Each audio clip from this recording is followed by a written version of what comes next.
देख रहे हैं तुळजापूरनामा न्यूज।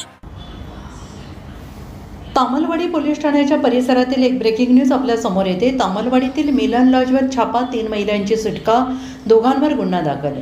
जिल्ह्यातील अनैतिक देह व्यापाराविरोधात मोठी कारवाई करत मानवी वाहतूक शाखेच्या पथकाने तामलवाडी येथील मिलन लॉजवर छापा टाकून 3 महिलांची सुटका केली असून 2 आरोपींविरोधात गुन्हा दाखल करण्यात आलेला आहे। मानवी वाहतूक शाखेच्या पथकाने गुप्त माहितीच्या आधारे दिनांक 23 एप्रिल 2026 रोजी ही कारवाई केली आहे। तामलवाडी हद्दीतील मिलन लॉजमध्ये महिलांकडून देह व्यापार करून घेत असल्याची माहिती मिळाल्यानंतर पोलिसांनी बनावट ग्राहक पाठवून खात्री केली आणि त्यानंतर टाकलेल्या छाप्यात 3 महिला आढळून आल्या।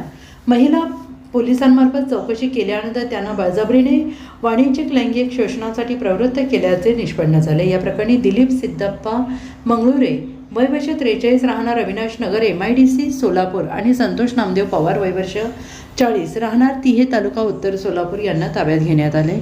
आरोपींकडून 2 मोबाईल फोन, पिग्मी पासबुक, नोंदणी रजिस्टर, UPI स्कॅनर मशीन, लॉजचा परवाना फॉर्म, रोख रक्कम 5,700 रुपये आणि इतर साहित्य असा एकूण 25,700 रुपयांचा मुद्देमाल जप्त करण्यात आलेला आहे। पोलिसांनी संबंधित महिलांची सुटका करून आरोपींविरोधात तामलवाडी पोलीस ठाण्यात दिनांक 24 एप्रिल रोजी गुन्हा नोंदवला आहे आणि ही कारवाई पोलीस अधीक्षक रितू खोकर आणि अप्पर पोलीस अधीक्षक शफकत अमना यांच्या मार्गदर्शनाखाली मानवी वाहतूक शाखेचे पोलीस निरीक्षक गायकवाड, पोलीस उपनिरीक्षक सोनटक्के यांच्या पथकाने केली आहे। दरम्यान या कारवाईमुळे परिसरात खळबळ उडाली असून अनैतिक व्यवसायाविरोधात पोलिसांनी सुरू केलेल्या मोहिमेचे नागरिकांकडून स्वागत केले आहे।